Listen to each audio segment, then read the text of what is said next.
Astro talk की जब भी हम बात करते हैं, बहुत से लोग जो है इसे अंधविश्वास भी मानते हैं। उन लोगों के लिए आप क्या कहेंगे?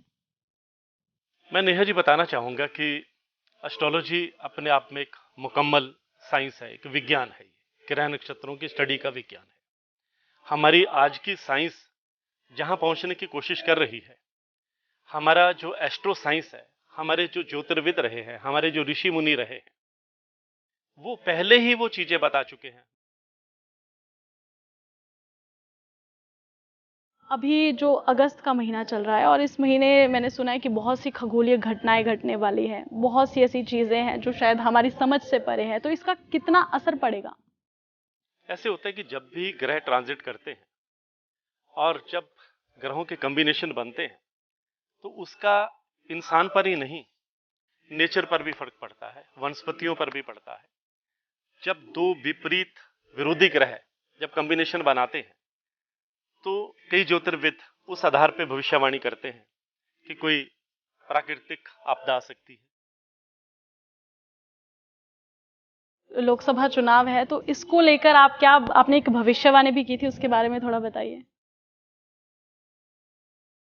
हाथ से छीनने का योग बन रहा हो और हिमाचल में दो दलीय प्रणाली रही है और उसके साफ मायने होते हैं कि ये सरकार जा रही है तो दूसरी पार्टी क्या है, यहां कोई तीसरी पार्टी, चौथी पार्टी, पांचवी पार्टी नहीं। तो मैंने डंके की चोट पे कहा था कि हिमाचल में बीजेपी का मिशन रिपीट पूरा नहीं होगा, कांग्रेस सत्ता में लौटेगी। और मैंने ये भी कह दिया था कि अगर मेरी ये भविष्यवाणी गलत साबित हुई तो मैं ज्योतिष छोड़ दूंगा। बहुत सी ऐसी फिल्में हैं जिनका नाम चेंज कर दिया गया है, जैसा कि आपने कहा स्पेलिंग्स चेंज कर दी गई, ई है तो डबल ई लगा दिया, ए है डबल ए लगा दिया, ट्रिपल ए लगा दिया, तो उससे जो है फिल्म को ज्यादा कमाई हुई। मैं नेहा जी बताना चाहूंगा कि अक्सर ये भी देखने में आया कि बहुत से अभिनेताओं ने अपने नाम भी बदल लिए थे अंक शास्त्रियों के कहने पर, और उनको ज्यादा सफलता मिली।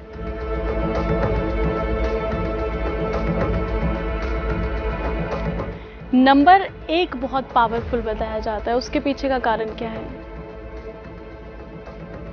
अंबानी फैमिली में सभी का जो नाम जिस तरह से वो रखते हैं, एक नंबर आता है, उसके पीछे क्या साइंस है? एक नंबर हमारी डेडिकेशन का एक प्रतीक है।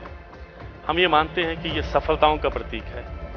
हम ये मानते हैं कि जो एक नंबर वाला है वो जिंदगी में चुनौतियों के आगे हार नहीं मानता और वो जूझने में, लड़ने में और आगे बढ़ने में यकीन रखता है। इसी के साथ आपने ये भी बात की थी कि जितनी भी आपदाएं आती है वो भी आप पता लगा सकते हैं अपने इस वैदिक साइंस से। हिमाचल प्रदेश में अभी त्राहिमाम मचा हुआ है, पूरे हिमाचल प्रदेश का नक्शा ही बदल चुका है। आप कुल्लू मनाली की तरफ देखते हैं तो कुल्लू मनाली की सड़कें पूरी तरह से ध्वस्त हो चुकी है। हिमाचल प्रदेश में ये आपदा कैसे आई, आने वाले समय में अभी भी मानसून जो है अभी एकदम तो जाएगा नहीं, अभी कैसा रहने वाला है मौसम वहां का, कैसा? मैं नेहा जी बताना चाहूंगा कि इस साल का जब मैंने वार्षिक भविष्यफल लिखा था, अखबारों में प्रकाशित हुआ, मैंने तब पहले ही लिख दिया था कि ये जुलाई का महीना जो है, ये जो ग्रहों की ये प्लेसमेंट है, शनि जो है वो बकरी चाल चल रहे हैं और अभी जो था कुछ टाइम पहले शनि और मंगल का एक आमने सामने दृष्टि संबंध हुआ था। ये दोनों ग्रह एक दूसरे के प्रबल शत्रु हैं, तो जब ये आमने सामने देखते हैं तो विस्फोटक स्थिति होती है और ये जो विस्फोटक स्थिति होती है तो प्रकृति भी अपना एक रौद्र रूप दिखाती है और ये प्रकृति ने अपना एक रौद्र रूप दिखाया। प्राकृतिक आपदाएं ये ग्रहों से पहले ही इंडिकेशन मिल जाती है।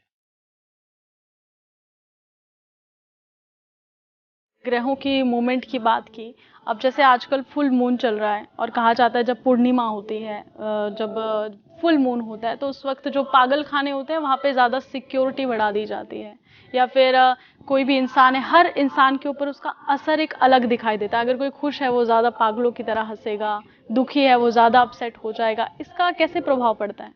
ऐसे है कि पूर्णिमा का संबंध जो है वो चंद्रमा से है और चंद्रमा हमारे मन का कारक है, हमारे इमोशंस का कारक है।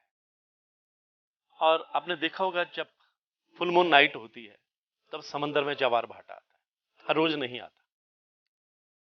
और हमारी ह्यूमन बॉडी में खून से ज्यादा पानी है, करोड़ों अरबों मील दूर बैठा चंद्रमा अगर समंदर में हलचल कर सकता है तो हमारी इमोशंस भी प्रभावित होती हैं।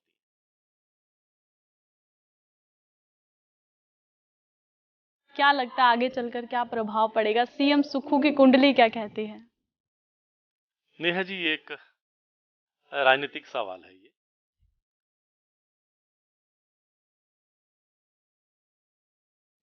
Hello guys, this is Neha and you watching the summer news. आप देख रहे हैं आज हमारा खास पॉडकास्ट द समर टॉक। इसमें आज हम बात करेंगे एक ऐसे ज्ञान की जिसे बहुत कम लोग जानते हैं और शायद कुछ ना जानने की इच्छा भी रखते हैं। लोग मानते भी हैं, नहीं भी मानते हैं। एस्ट्रोलॉजी का सिस्टर सब्जेक्ट है न्यूमरोलॉजी, और बहुत से ऐसे सेलिब्रिटीज़ हैं, बहुत से बड़े बड़े एक्टर्स हैं, अंबानी, अडानी, बहुत से क्रिकेटर्स और बहुत सी ऐसी हस्तियां जिन्हें आज आप उस मुकाम पर देखते हैं, वो लोग भी इसे मानते हैं, अपने जीवन में इसे उतारते हैं। एस्ट्रोलॉजी और न्यूमरोलॉजी की यहाँ पर बात करें और इसी के महारथी है हमारे साथ आज हमारे स्टूडियो में गुरमीत सिंह बेदी। तो आपको मिलवाएंगे और बहुत कुछ जानेंगे। ये पॉडकास्ट बहुत स्पेशल होने वाला है हमारे लिए, क्योंकि इसमें ऐसी ऐसी चीज़ें आपको पता चलेगी जो आपके शायद दिमाग से परे हो, आपके ध्यान से परे हो कि ऐसा भी कुछ हो सकता है। तो सबसे पहले तो स्वागत कर लेते हैं गुरमीत जी, आपका बहुत बहुत स्वागत है द समर न्यूज़ में। और सभी दर्शकों का भी बहुत बहुत स्वागत है। हाँ, आप सभी को इनसे रूबरू करवा ही देते हैं। गुरमीत जी हैं और ये एक ऐसी हस्ती है जो बहुत ही सिंपल सोबर इंसान है और इनका स्वभाव भी बहुत अच्छा है। और इसी के साथ ही यही कारण है शायद कि गुरमीत सिंह बेदी जो है वो गुरमीत सिंह बेदी है। हम इन्हें किसी और से कंपेयर भी नहीं कर सकते हैं। हिमाचल हो, हरियाणा हो, पंजाब हो, बड़े बड़े नेता भी इनके मुरीद हैं। तो सबसे पहले तो जानेंगे सर, कैसे आप इस फील्ड में आए? आप रिटायर्ड होने के बाद अपने बारे में थोड़ा दर्शकों को बताइए। मैं ये बताना चाहूँगा कि बचपन से ही मेरी ग्रह नक्षत्रों की दुनिया में रुचि थी। आसमान में तारे देखना और ये जो ग्रह मूवमेंट करते हैं, मैं बचपन से पढ़ता रहता था। और मैं हिमाचल में पैदा हुआ हूँ और मेरी सारी एजुकेशन हिमाचल की है। मेरे फादर और मदर दोनों एजुकेशन लाइन में थे। तो जहाँ डिस्ट्रिक्ट कांगड़ा में बैजनाथ में मैं पैदा हुआ हूँ, और मेरे बहुत से दोस्त ऐसे थे जिनके पिता या दादा कहीं ना कहीं प्रकांड पंडित थे, कर्मकांडी पंडित थे। और जब मैं बचपन में उनके घर में खेलने जाता था तो कई बार मैं भी हवन में बैठ जाता था। मैं देखता था कि वो कुंडलियाँ बना रहे हैं, बहुत से लोग उनके पास कुंडलियाँ दिखाने आ रहे हैं। तो मेरी रुचि बढ़ती गई कि ये कौन सी साइंस है और मैं भी ये साइंस सीखना चाहता हूँ। तो बचपन से ये इच्छा थी, लेकिन ये मेरा सब्जेक्ट नहीं रहा, क्योंकि हमारे स्कूल कॉलेज में और वहाँ पर ज्योतिष पढ़ाया नहीं जाता था। मैं ग्रेजुएशन के बाद मेरा जो कैरियर था वो पत्रकारिता से शुरू हुआ और जालंधर से एक हिंदी के समाचार पत्र दैनिक वीर प्रताप में मेरी उप संपादक के रूप में मेरी तैनाती हुई। मेरी पहली नियुक्ति हुई 1983 की बात है ये। और वहाँ मेरी शाम की ड्यूटी होती थी, जिसे स्टॉप प्रेस कहा जाता है जर्नलिज्म की भाषा में, कि रात को लेट नाइट जो न्यूज़ आती थी, तब तक पूरा पेपर छप के जा चुका होता था, और लेट नाइट जो न्यूज़ आती थी तो हम उसका शीर्षक बदल देते थे या उस न्यूज़ को एडजस्ट करते थे। तो मेरे साथ जो सहयोगी होते थे, बुजुर्ग थे, उनका नाम था पंडित जानकीनाथ शर्मा शांतलवी। वो भी हिमाचल के थे, डिस्ट्रिक्ट कांगड़ा के थे। वो फुर्सत में कुंडलियाँ ले आते थे और वहीं टेबल पे बैठ के शाम को वो रात को वो कुंडलियाँ देखते थे। तो जब मुझे उनका सानिध्य मिला तो मेरी वही जो बचपन की एक इच्छा थी और ज़्यादा जानने की, तो उस अखबार में आकर के वो पूरी हुई। मैं 5 साल अखबारों में उपसंपादक रहा और मेरा पंडित जानकीनाथ शर्मा से एक वाबस्ता रहा। तो मैंने उनसे जो बेसिक चीज़ें थी वो सीखी। लेकिन जब मेरी भूख शांत नहीं हुई ज्योतिष के बारे में, ज्योतिष एक बहुत बड़ा समंदर है ये, और इसे वेदों की छठी आंख कहा जाता है। तो मैंने जो मुझे सैलरी मिलती थी, मैं उसका आधा हिस्सा जो था वो ज्योतिष से संबंधित किताबें खरीदने में, जालंधर में माहिरा गेट है और वहाँ सारी किताबें मिलती थी, तो मैं पढ़ता गया, किताबें खरीदता गया और कई साल लगातार मैं ज्योतिष का अध्ययन करता रहा। मैं होशियारपुर में गया जहाँ भृगु संहिता के माहिर रहते हैं। मैं काशी भी गया, मुझे जहाँ जहाँ लगा कि यहाँ ज्योतिष के बहुत विद्वान हैं, तो मैंने उनसे समय लिया, उनसे चर्चा की। तो धीरे धीरे ये मेरा प्रोफेशन नहीं है, आज भी नहीं है, लेकिन मेरी ज्योतिष पे रुचि बढ़ती गई। और इसी तरह ये ज्योतिष का एक सफ़र शुरू हुआ। और मैंने 35 साल के इस सफ़र में मेरी 2 साल पहले किताब आई, एस्ट्रोलॉजी एक विज्ञान, अमेजोन पे उपलब्ध है। और जब इसको रिलीज़ किया हिमाचल के माननीय मुख्यमंत्री जी ने, तब कुछ समाचार पत्रों ने ये शीर्षक दिया कि एक सरदार ने ज्योतिष पे रिसर्च बुक लिखी। तो कई चैनलों ने मेरा इंटरव्यू लिया। मुझे कुछ चैनलों में ज्योतिष पे चर्चा में भाग लेने का मौका भी मिला। ऐसे मेरी एक आइडेंटिटी, क्योंकि मैं लेखक रहा हूँ, अभी भी लेखक हूँ। मेरी 12 किताबें छपी हैं साहित्य की अलग अलग विधाओं में। मुझे हिमाचल साहित्य अकादमी पुरस्कार मिला है मेरी पोइट्री पे। तो मैं कविता भी लिखता हूँ, कहानियाँ भी लिखता हूँ, नावल भी लिखता हूँ। अलग अलग समाचार पत्रों में मैं व्यंग्य के कॉलम भी लिखता हूँ। तो मेरी अब तक ये पहचान एक लेखक की थी। अचानक जो थी, जब किताब छपी है, तो बहुत से लोग हैरान हुए कि ये ज्योतिष भी इसकी रुचि रही है, लेकिन वो पब्लिकली नहीं आई थी, इस पुस्तक के माध्यम से आई। और उसके बाद मैंने अपना यूट्यूब पेज शुरू किया, मैंने एस्ट्रोलॉजी का पेज शुरू किया।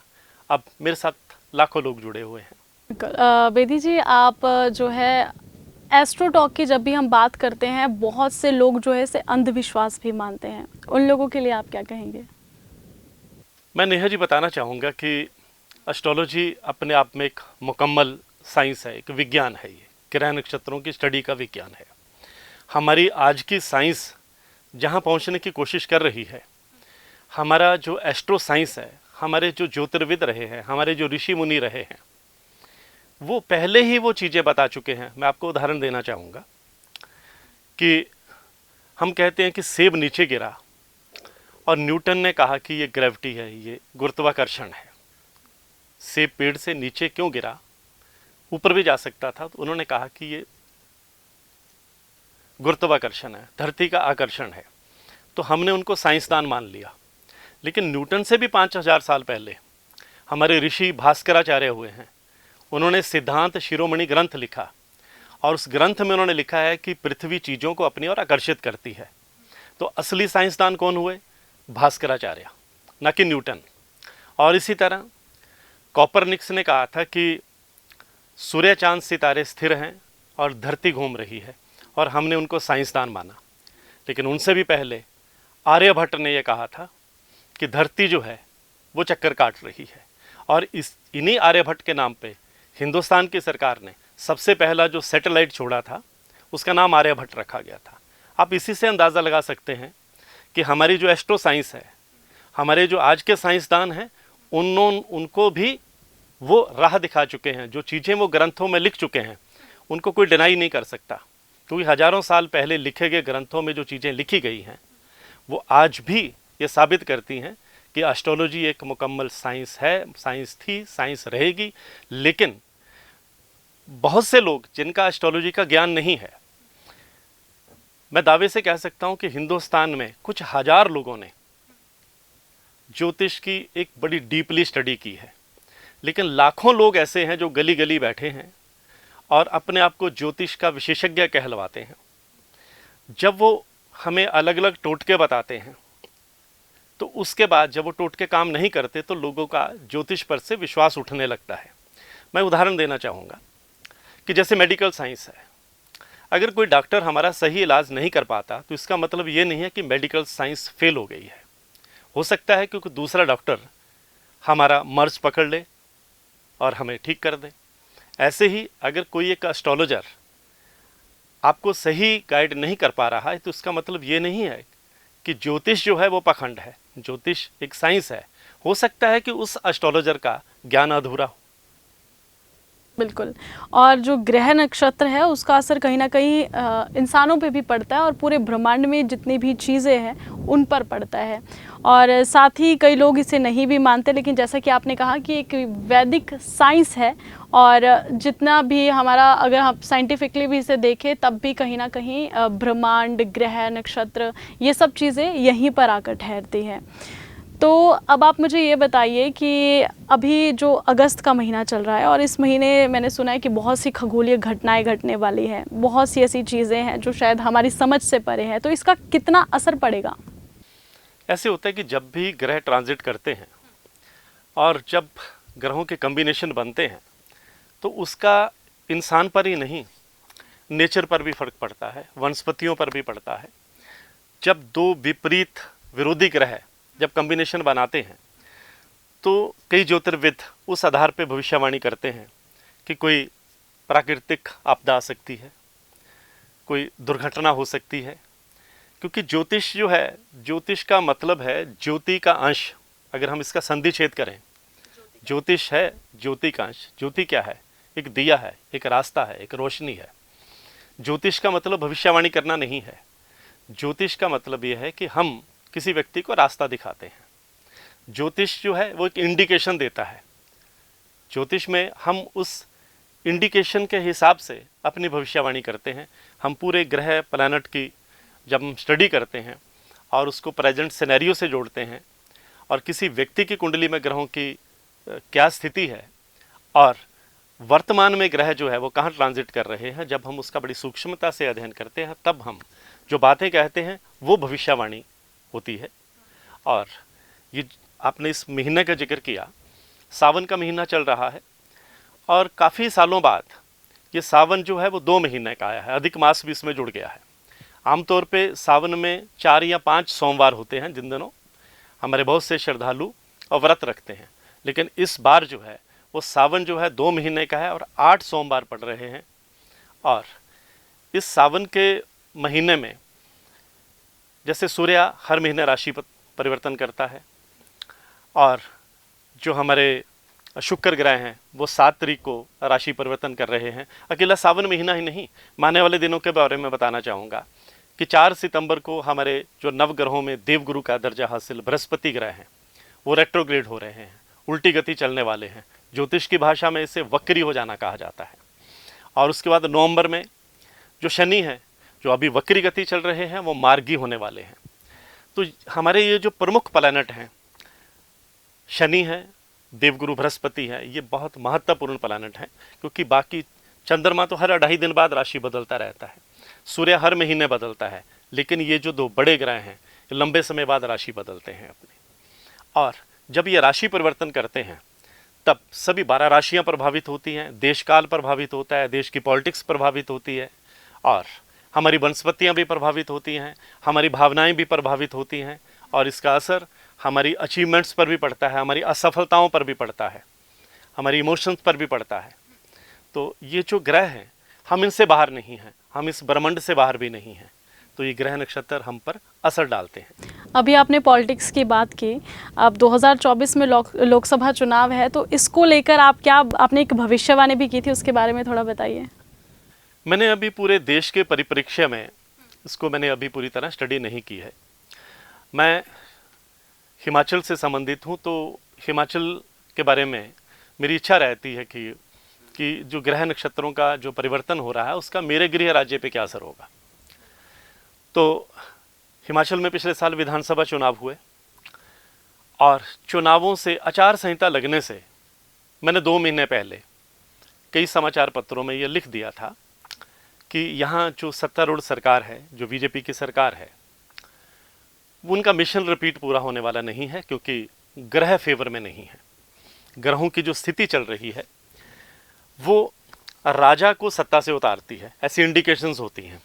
तो लोकतंत्र में राजा चीफ मिनिस्टर होता है किसी भी स्टेट का, तो जब वो सत्ता हाथ से छीनने का योग बन रहा हो और हिमाचल में 2 दलीय प्रणाली रही है और उसके साफ मायने होते हैं कि ये सरकार जा रही है तो दूसरी पार्टी क्या है, यहाँ कोई तीसरी पार्टी, चौथी पार्टी, 5वीं पार्टी नहीं है।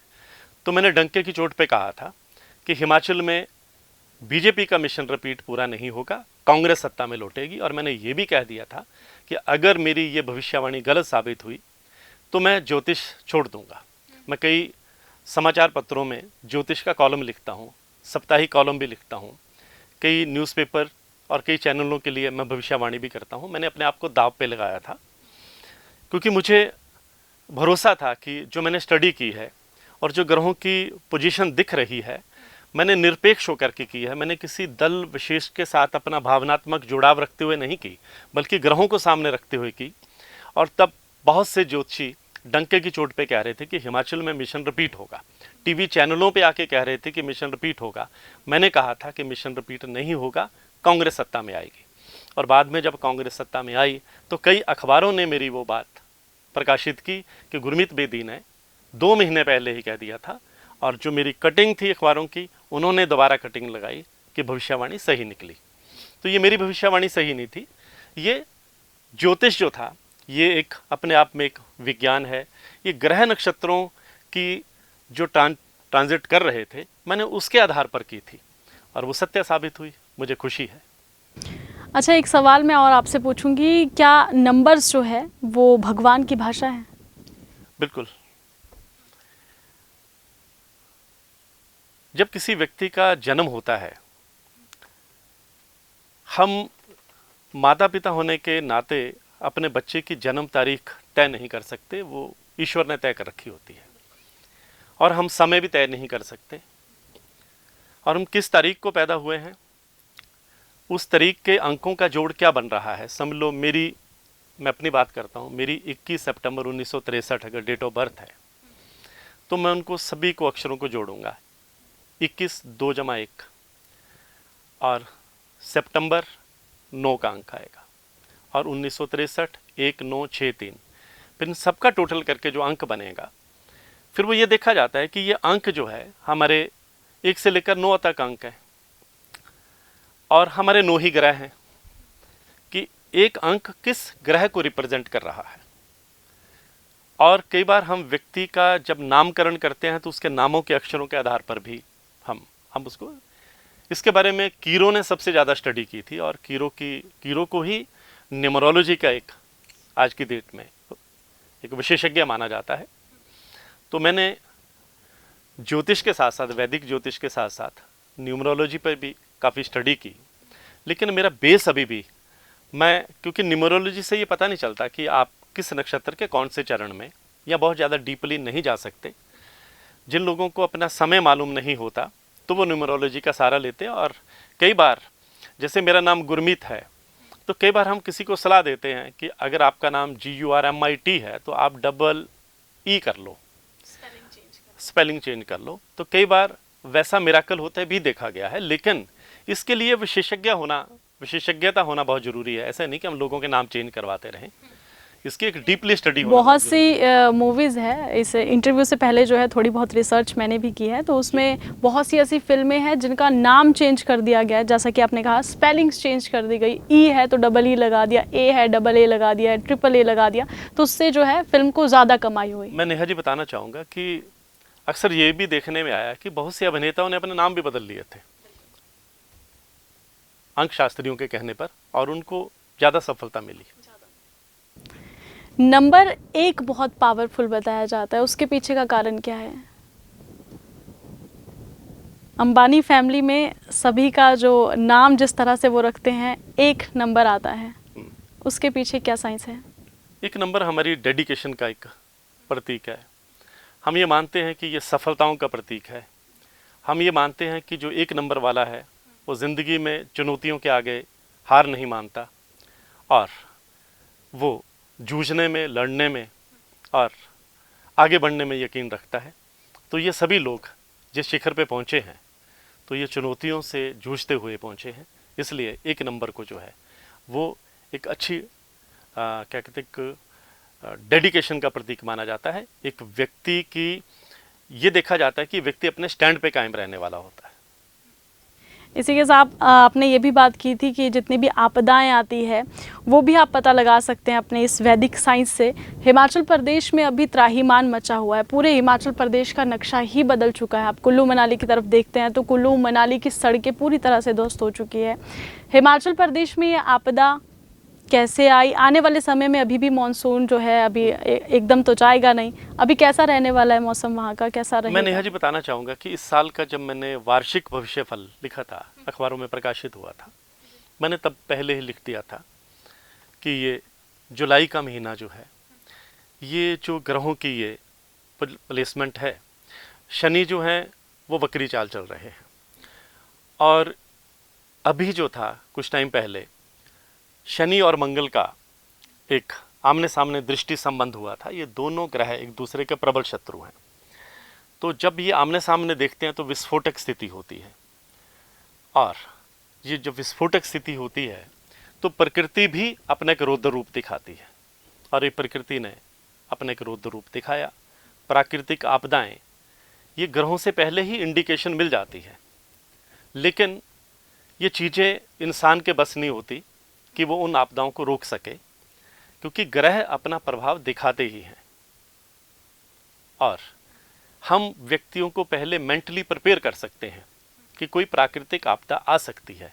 अब प्राकृतिक आपदा भूकंप के रूप में भी आ सकती है, प्राकृतिक आपदा जो है वो तूफान के रूप में भी आ सकती है, बाढ़ के रूप में भी आ सकती है, किसी महामारी के रूप में भी आ सकती है। ज्योतिष में सिर्फ इंडिकेशन मिलती है। आपने ग्रहों की मूवमेंट की बात की। अब जैसे आजकल फुल मून चल रहा है, और कहा जाता है जब पूर्णिमा होती है, जब फुल मून होता है, तो उस वक्त जो पागल खाने होते हैं वहाँ पे ज़्यादा सिक्योरिटी बढ़ा दी जाती है, या फिर कोई भी इंसान है, हर इंसान के ऊपर उसका असर एक अलग दिखाई देता है। अगर कोई खुश है वो ज़्यादा पागलों की तरह हंसेगा, दुखी है वो ज़्यादा अपसेट हो जाएगा। इसका कैसे प्रभाव पड़ता है? ऐसे है कि पूर्णिमा का संबंध जो है वो चंद्रमा से है, और चंद्रमा हमारे मन का कारक है, हमारे इमोशंस का कारक है। और आपने देखा होगा जब फुल मून नाइट होती है तब समंदर में ज्वार भाटा आता है, हर रोज नहीं आता। और हमारी ह्यूमन बॉडी में खून से ज़्यादा पानी है। करोड़ों अरबों मील दूर बैठा चंद्रमा अगर समंदर में हलचल कर सकता है तो हमारी इमोशंस भी प्रभावित होती हैं। बहुत से लोग डिप्रेशन में जाते देखे गए हैं, बहुत से लोग एंग्जाइटी की इंतहा में चले जाते हैं, बहुत से लोग अपने इमोशन पे काबू नहीं रख पाते, बहुत से लोग सुसाइड कर लेते हैं, क्योंकि ये चंद्रमा का जो, अगर हमारी कुंडली में, हर व्यक्ति पर ऐसा नहीं होता, अगर हमारी कुंडली में चंद्रमा वीक है, अगर चंद्रमा हमारा नीच राशि में बैठा है, चंद्रमा हमारा पाप कत्री योग में है, चंद्रमा पर क्रूर ग्रहों की दृष्टि पड़ रही है, चंद्रमा निर्बल है, हमारा कॉन्फिडेंस लेवल कम हो जाता है। जब व्यक्ति का कॉन्फिडेंस लेवल कम हो जाता है तो वो एंग्जाइटी का शिकार होने लगता है, डिप्रेशन का शिकार होने लगता है, क्योंकि वो हालात से लड़ता नहीं है, वो हालात के आगे बेबस हो जाता है। तो यही वजह है कि उस दिन हॉस्पिटल में एक अमेरिका में शोध हुआ था कि फुल मून नाइट होती है तो हार्ट के पेशेंट ज़्यादा आते हैं। और आपने ठीक कहा कि जो लोग पहले अवसाद के शिकार हैं और जो लोग पागल खानों में हैं, उनकी थोड़ी हरकतें जो हैं वो थोड़ी सी कई बार विस्फोटक भी हो जाती हैं, थोड़े टाइम स्पैन के लिए, क्योंकि इसका प्रभाव थोड़ी देर ही रहता है। अच्छा, और भी बहुत सी चीज़ें हैं जो हमारी समझ से परे है, जो हमें नहीं मालूम, और बहुत से लोगों को भरोसा भी नहीं होता, आप जिस तरीके से कह रहे हैं। अभी एक सवाल और पूछूंगी। शादियों का सीज़न आ रहा है, बहुत से कपल जो है शादियां करने जा रहे हैं, कुछ लोगों की कुंडली नहीं मिलती है, और जिनकी कुंडली नहीं मिलती है वो अगर शादी कर लेते हैं तो आगे चलकर क्या प्रॉब्लम्स उन्हें आ सकती है? मैंने हजारों कुंडलियां देखी हैं। मैं वैसे ही चलो आपको बताना चाहूँगा कि मैं बहुत से सरदार सिख फैमिली के लोग वो कुंडली मिलाते ही नहीं है, ठीक है ना जी। और भी विदेशों में भी कोई कुंडली नहीं मिलाई जाती। कुंडली मिलान ज्योतिष में जरूरी माना गया है, अगर हम ज्योतिष के साथ इसको रिलेट करते हैं तो, कि किसी व्यक्ति की जो नेचर है वो कुंडली से पता चल जाती है। कुंडली से पता चल जाता है कि उस व्यक्ति की कैसी स्ट्रॉन्ग विल पावर रहेगी, उसकी आर्थिक स्थिति कैसी रहेगी, उसके मदर फादर और अपनी पत्नी के साथ रिलेशंस कैसे रहेंगे। और इसी तरह क्योंकि ये दो लोगों का मेल होता है शादी, तो ज्योतिष में ये जरूरी माना जाता है कि अगर लड़के वाले हैं तो लड़की की कुंडली भी वो देखते हैं कि इसकी कुंडली में कोई ऐसे ग्रह तो नहीं है जो बाद में चल के मैरिड लाइफ के इंथ्यूजियाज्म को कम कर दे। अगर हैं तो उसका पहले से ही निवारण हो जाता है। मान लो किसी घर में कोई लड़की पैदा हुई है और उनकी ज्योतिष में रुचि है, वो एस्ट्रोलॉजर को दिखाते हैं, तो एस्ट्रोलॉजर उनको पहले ही बता देता है कि इसकी शादी से पहले ये ग्रह हैं, इनका आपने ये वैदिक तरीके से इसका ये निवारण करवा लेना। और हमारे ज्योतिष में हमारे 36 गुण होते हैं जब हम कुंडलियों का मिलान करते हैं, तो उसमें माना जाता है कि कम से कम 18 गुण मिलने चाहिए। लेकिन सिर्फ बात अकेले गुणों की नहीं है, ये भी देखा जाता है कि कुंडली में कोई दोष तो नहीं है। अगर किसी लड़के की कुंडली या लड़की की कुंडली में समझ लो गुरु चंडाल दोष भी बना हुआ है, पितर दोष भी बना हुआ है, विष दोष भी बना हुआ है, सूर्य ग्रहण दोष भी बना हुआ है, तो ये सारे दोष भी कहीं ना कहीं व्यक्ति की मैरिड लाइफ को भी प्रभावित करते हैं, उसकी पर्सनल लाइफ को करते हैं, प्रोफेशनल लाइफ को करते हैं। तो जब हम दो कुंडलियों का मिलान करते हैं तो कई चीज़ें क्लियर हो जाती हैं, तो उससे हम किसी व्यक्ति को मार्गदर्शन दे पाते हैं जो अपने बच्चे की कुंडली दिखाने आया है। और मैं ये जरूरी मानता हूं कि अगर हम ज्योतिष पे यकीन रखते हैं, लव मैरिज की बात अलग है कि बच्चों ने अगर पहले से डिसाइड कर लिया कि हमने यहाँ शादी करनी है, फिर तो मिलाने का कोई फ़ायदा नहीं। लेकिन अगर विधि विधान के साथ अगर एक बार अच्छे विद्वान की राय ले ली जाए, अच्छे प्रकांड पंडित की राय ली जाए, अच्छे ज्योतिर्विद की ली जाए, तो आने वाली कई मुश्किलातों के बारे में आदमी पहले से मेंटली प्रिपेयर रहता है। मुश्किलातों की आपने बात की, यहाँ से मुझे एक और सवाल आ रहा है। अब दोबारा से हिमाचल की पॉलिटिक्स पे चलते हैं। सीएम सुखविंदर सिंह सुक्खू और हिमाचल में अभी कांग्रेस की सरकार है, वो अभी तक मंत्रिमंडल का विस्तार नहीं कर पा रहे हैं। 3 पद खाली है और वो 3 कुर्सियों पे किस किस के नाम होंगे, किसे बनाना चाहिए। मंत्री पद के लिए अभी 3 नाम लगातार जो है चर्चाओं में है, लेकिन अभी सामने नहीं आ रहा है। और यही कारण है कि कांग्रेस में आपस में गुटबाजी देखी जा रही है, अपने ही नेता नाखुश नजर आ रहे हैं। क्या लगता है आगे चलकर क्या प्रभाव पड़ेगा? सीएम सुक्खू की कुंडली क्या कहती है? नेहा जी, ये एक राजनीतिक सवाल है ये, और सीएम सुक्खू की कुंडली मेरे पास है नहीं, सुक्खू जी की। उनकी मुख्यमंत्री जी की कुंडली सामने हो तो मैं थोड़ा ज़्यादा सटीक बता पाऊंगा। और जिन जिन के नाम चल रहे हैं, मैंने उनकी कुंडलियों का अवलोकन भी नहीं किया है। मैं सच में बताता हूँ आपको, किसी व्यक्ति की कुंडली का विश्लेषण करना बहुत ज़रूरी होता है कि कुंडली में राजयोग है कि नहीं। अगर राजयोग है तो राजयोग क्या होता है? चुनाव जीतना राजयोग हो गया।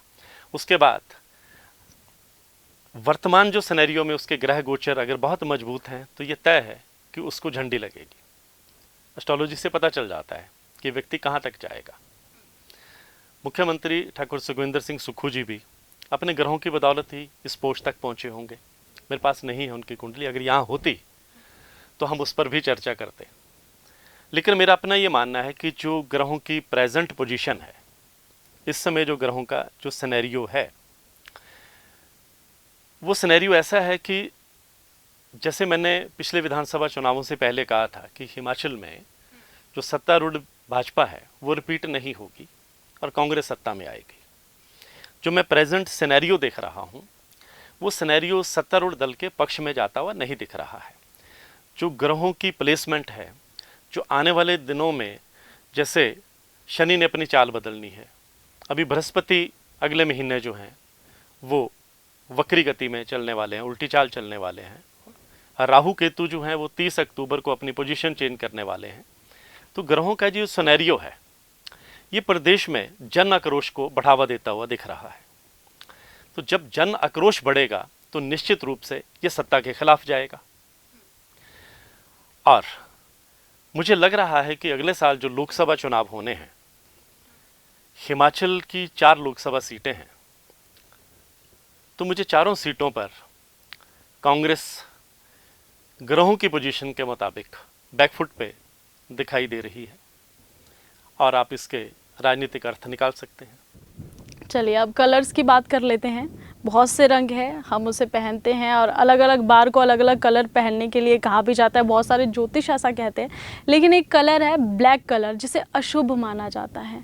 और मुझे पर्सनली, मैं अपनी बात करूं, मुझे ब्लैक पहनने से एक रॉयल फीलिंग आती है, मुझे अच्छा लगता है काला रंग पहनना। तो ये सचमुच अशुभ होता है? अशुभ नहीं होता ये, लेकिन ये हमारे पोंगा पंडितों ने यह धारणा बना दी है। हमारे 9 ग्रहों में सबसे शक्तिशाली ग्रह शनिदेव हैं। इन्हें ग्रहों का न्यायाधीश कहा जाता है, ठीक है। ये हमारे कर्मों के मुताबिक हमें दंड देते हैं और उनका परिधान काला है, उनको काली चीजें चढ़ाई जाती हैं, ठीक है। और हिंदुस्तान में ही बहुत से लोग, अकेले आप ही नहीं, काला कलर पसंद करते हैं, ठीक है। तो कोई भी कलर जो हमें नेचर ने दिया है वो अनलक्की नहीं होता, ये तो मैं पहले से आपको क्लियर कर दूं। हाँ, कोई कलर अनलक्की नहीं है, लेकिन कई रंगों के बारे में गलत धारणाएं जो हैं वो बना ली गई हैं।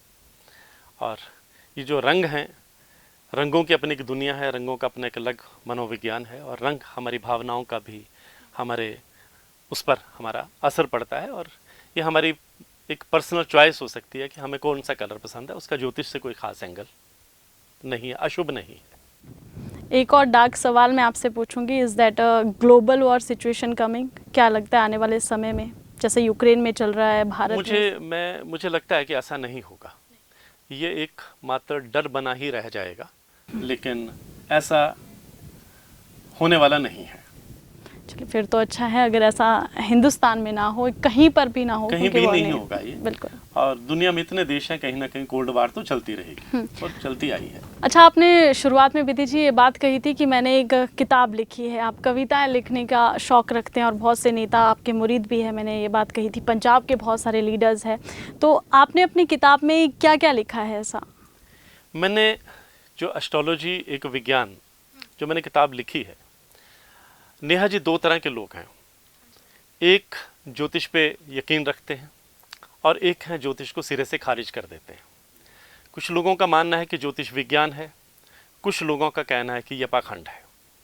मैंने इस किताब में ज्योतिष को एक साइंस साबित करने का प्रयास किया है, और जिससे मैंने आपको भास्कराचार्य का उदाहरण दिया, आर्यभट्ट का दिया, तो ऐसे ही मैंने उस किताब में उदाहरण दिए हुए हैं कि कौन सी चीज़ें साइंस ने अभी कही हैं।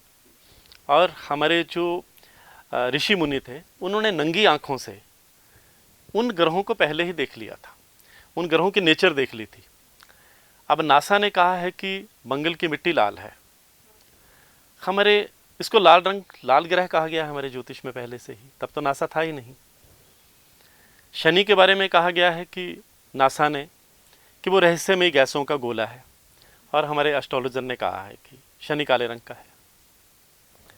बृहस्पति के बारे में कहा गया है कि वो पीला रंग रिप्रेजेंट करते हैं। तो जहाँ साइंस आज पहुँचने की कोशिश कर रही है, हमारे जो ऋषि मुनि थे जिन्होंने ज्योतिष के ग्रंथ लिखे हैं, उन्होंने जो गणनाएं की थी, मैं आपको ये बताऊंगा, 1 से लेकर के 9 तक के अंक हमारे हिंदुस्तान ने पूरी दुनिया को दिए हैं। और भगवान राम की कुंडली भी किस नक्षत्र में जन्म हुआ था, नेचुरल तब अंक होंगे तभी ही कुंडलियां बनी होंगी।